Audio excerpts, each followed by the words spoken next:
ओम शांति। 17 नवंबर 2022। बाबा के महावाक्य। मीठे बच्चे, तुम्हें जितना बाबा कहने से सुख फील होता है, उतना भक्तों को भगवान व ईश्वर कहने से नहीं फील हो सकता। प्रश्न: लोभ के वश लौकिक बच्चों की भावना क्या होती जो तुम्हारी नहीं हो सकती? उत्तर: लौकिक बच्चे जो लोभी होते, वह सोचते हैं कि कब बाप मरे तो प्रॉपर्टी के हम मालिक बने। हम बच्चे बेहद के बाप के प्रति ऐसा कभी सोच ही नहीं सकते, क्योंकि बाप तो है ही अशरीरी। यहां तुमको अविनाशी बाप से अविनाशी वर्षा मिलता है। गीत मुखड़ा देख ले प्राणी। ओम शांति। ओम शांति। जब दो बारी कहे तो एक बाबा कहते हैं, एक दादा कहते हैं। एक को आत्मा, दूसरे को परम आत्मा कहा जाता है, अर्थात परम धाम में निवास करने वाले हैं, इसलिए उनको परम आत्मा, परमात्मा कहा जाता है। अब आत्मा और परमात्मा का संबंध क्या है? एक बाप और उनके बच्चे हैं। मनुष्य जब पुकारते हैं तो अंग्रेजी में भी कहते हैं, ओ गॉड फादर, तो पिता हुआ ना। सिर्फ परमात्मा व प्रभु, ईश्वर आदि कहने से इतना मजा नहीं आता। बाप कहने से सुख मिलता है। पारलौकिक बाप है ही सुख देने वाला, तब तो भक्ति मार्ग में इतना याद करते हैं। गॉड फादर अर्थात वह हमारा पिता है। यह भी कहते हैं, हम सब ब्रदर्स हैं, ब्रदरहुड कहते हैं।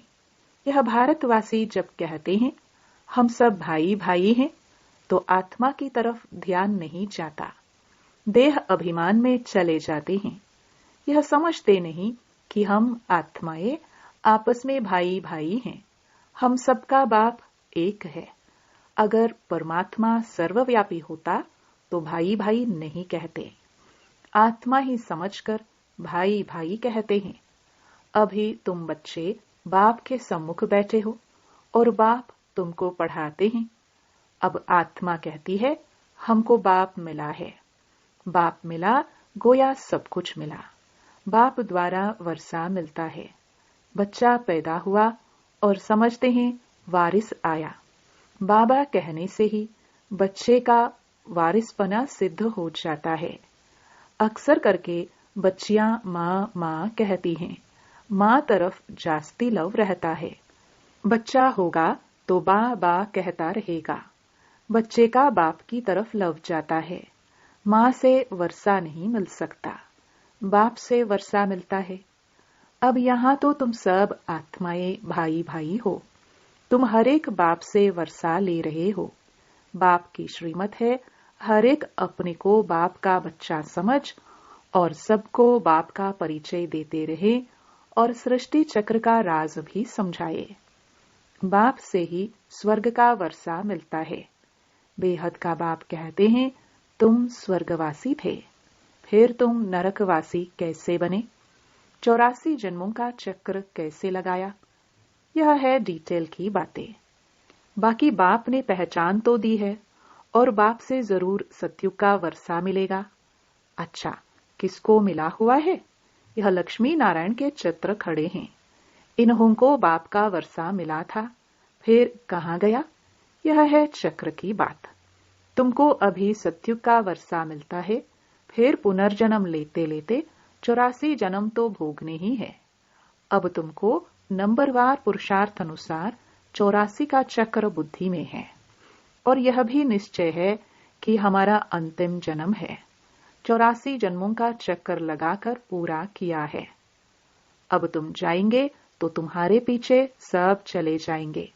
तुम बच्चे तो बाप से अपना वर्षा पा चुके हो, राजयोग सीख चुके हो, तो तुम जानते हो हम फिर नई दुनिया में राज्य करने आएंगे। फिर यह सब इतने धर्म वहां होंगे नहीं, सब वापस चले जाएंगे। फिर पहले पहले हमको यानी डीटीइज्म को आना है। हम शूद्र कुल के थे, अब ब्राह्मण कुल के बने हैं, फिर सूर्यवंशी चंद्रवंशी कुल के बनेंगे। हम ब्राह्मण कुल, सूर्यवंशी कुल और चंद्रवंशी कुल के तीनों वर्षे एक ही बाप से ले रहे हैं। सतयुग त्रेता में कोई धर्म स्थापन करने आता ही नहीं है। भारत का एक ही धर्म रहता है। पीछे बाहर वाले इस्लामी, बौद्धी आदि आते हैं। भारत बहुत प्राचीन देश है। पहले देवी देवता ही थे, अभी और धर्मों में कन्वर्ट हो गए हैं। कितनी भिन्न भिन्न भाषाएं हैं। जैसे यूरोपियन हैं तो अमेरिका की भाषा अलग, फ्रांस की अलग है, तो सब क्रिश्चियन लोग। वैसे चीन की देखो, एक ही बौद्ध धर्म के हैं, परंतु चीन की भाषा और जापान की भाषा और है, तो सब बौद्ध, परंतु वृद्धि हो जाने से अलग अलग हो जाते हैं। आपस में दुश्मन भी बन जाते हैं। भारत का दुश्मन कोई नहीं है, यह तो दूसरे धर्म वाले आकर लड़ते हैं। आपस में फूट डाल भारत को भी लड़ा देते हैं। नहीं तो भारतवासियों की आपस में लड़ाई ऐसे कभी हुई नहीं है। दूसरों ने लड़ाया लोभ के कारण, यह भी खेल है। भारतवासी यह भी भूल गए हैं कि हम ही विश्व के मालिक थे। हमको बाप ने राज्य दिया था। सतयुग में यह नॉलेज रहती नहीं कि यह राज्य हमने कैसे पाया। अभी तुम जानते हो हम यह राज्य कैसे पा रहे हैं। यह बाप बैठ समझाते हैं। है भी बहुत सहज, परंतु मनुष्यों की बुद्धि को ऐसा ताला लगा हुआ है जो यह नहीं जानते कि इन लक्ष्मी नारायण को राज्य किसने और कब दिया। इन्हों के बच्चे कितने हुए कुछ नहीं जानते। सतयुग में लक्ष्मी नारायण का राज्य था। सतयुग की आयु कितनी है कह देते लाखों वर्ष। फिर लाखों वर्ष में गद्दियां कितनी हुई, वृद्धि कितनी हुई होगी, कितने महाराजा महारानी होंगे। लाखों वर्ष में तो अनगिनत हो जाए। लाखों वर्ष सतयुग के, फिर त्रेता के लाखों वर्ष, कलयुग के भी अभी 40,000 वर्ष और कह देते हैं। इन बातों में किसकी बुद्धि नहीं चलती। इतनी लंबी आयु दे दी है। क्रिएटर, डायरेक्टर, समय आदि सबका मालूम होना चाहिए, परंतु किसको भी पता नहीं है। कहते हैं क्राइस्ट से 3,000 वर्ष पहले भारत स्वर्ग था। गॉड गॉडेस का राज्य था। कितना वर्ष चला, कैसे चला, यह कुछ भी जानते नहीं। अगर राधे कृष्ण सतयुग के प्रिंस प्रिंसेस हैं तो उन्होंने भी कोई द्वारा पद पाया होगा। अगर श्री कृष्ण ने गीता सुनाई तो कब। यह सब बातें बाप ही समझाते हैं। स्कूल में पहले अलफ बे पढ़ाया जाता है, फिर धीरे धीरे बड़ा इम्तिहान पास करते हैं तो अलफ बे की पढ़ाई और पिछाड़ी की पढ़ाई में कितना फर्क होगा। यहाँ भी ऐसे है। जितना पहले समझाते थे उससे सहज अभी समझाते हैं, उससे जास्ती आगे समझाएंगे। कोई नया आता है तो पहले उनसे फॉर्म भराया जाता है, फिर समझाते हैं।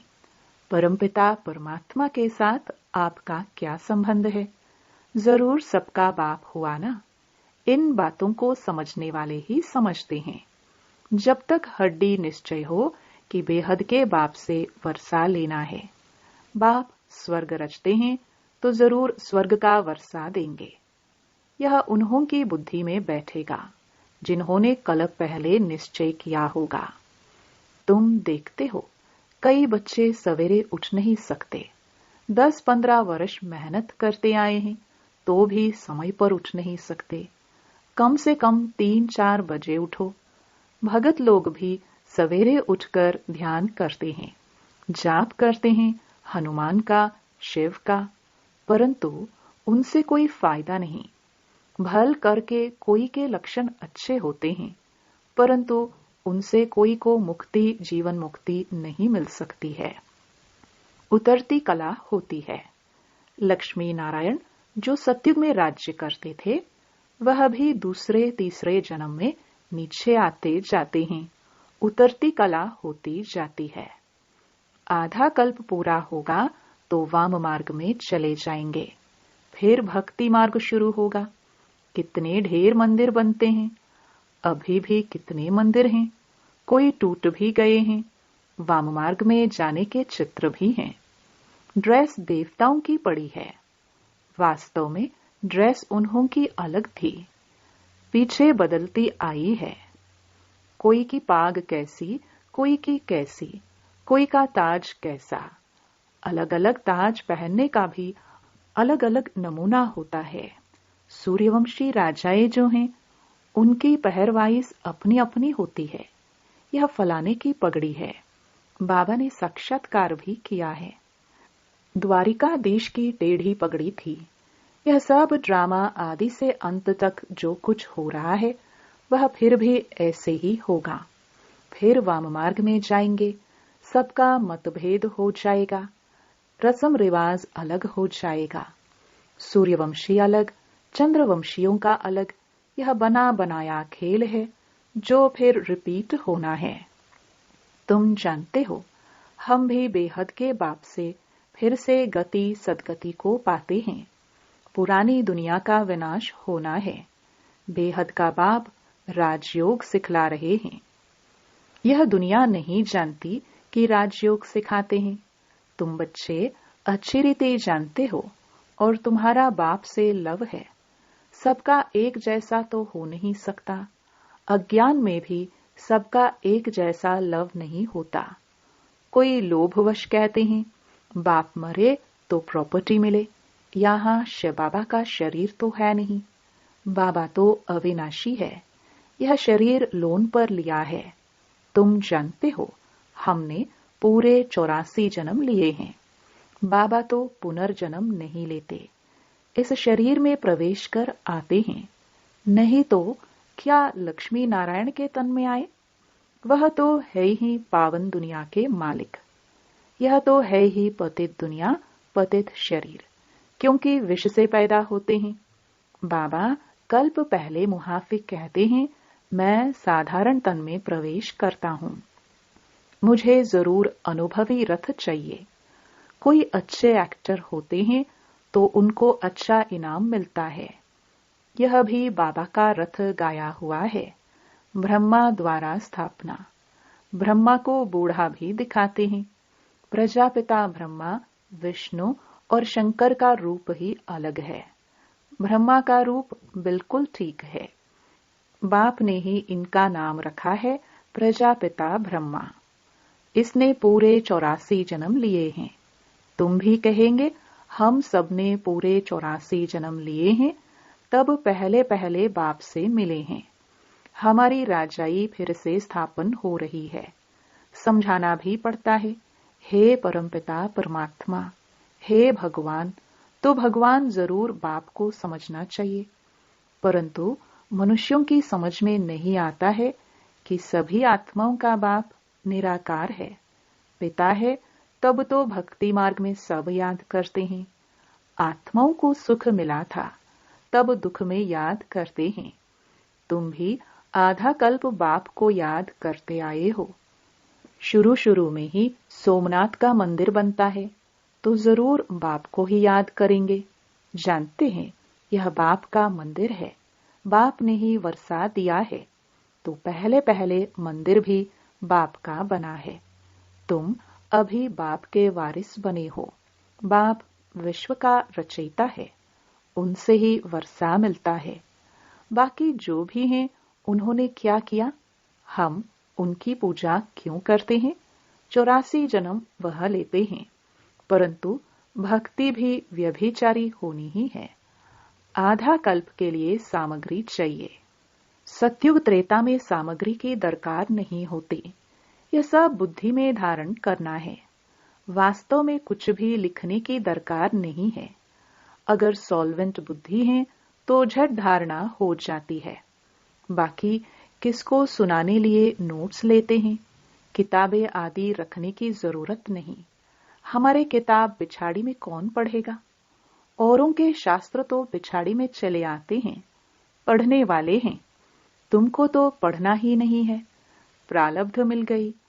आधा कल्प तो शास्त्र आदि की कोई बात नहीं। यह ज्ञान प्राय लोप हो जाता है, शास्त्र सब खत्म हो जाते हैं।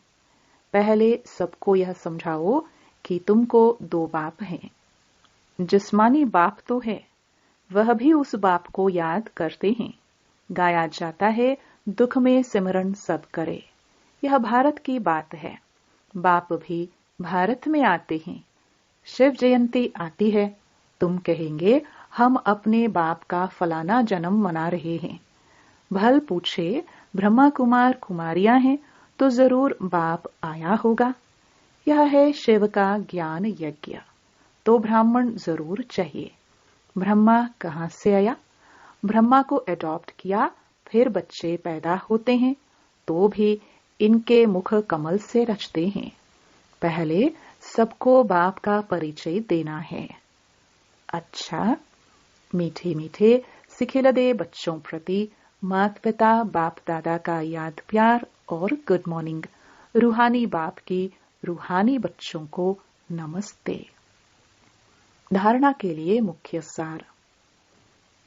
पहला, सवेरे सवेरे उठ बाप को प्यार से याद करने की आदत पक्की डालनी है। कम से कम 3-4 बजे जरूर उठना है। दूसरा, बेहद बाप से सच्चा लव रखना है। श्रीमत पर चल पूरा वर्षा लेना है। वरदान, कंपेनियन के साथ द्वारा सदा मनोरंजन का अनुभव करने वाले कंबाइंड रूपधारी भव। जब भी अकेलेपन का अनुभव हो तो उस समय बिंदु रूप को याद नहीं करो, वह मुश्किल होगा, उससे बोर हो जाएंगे। उस समय अपने रमणीक अनुभवों की कहानी को स्मृति में लाओ। अपने स्वमान की प्राप्तियों की लिस्ट सामने लाओ। सिर्फ दिमाग से याद नहीं करो, लेकिन दिल से कंपेनियन के साथ कंबाइंड बन सर्व संबंधों के स्नेह का रस अनुभव करो। यही मन मनाभव है, और यह मन मनाभव होना ही मनोरंजन है। स्लोगन, बाप की श्रीमत प्रमाण जी हाजिर करते रहो तो सर्व शक्तियों का अधिकार मिल जाएगा। ओम शांति।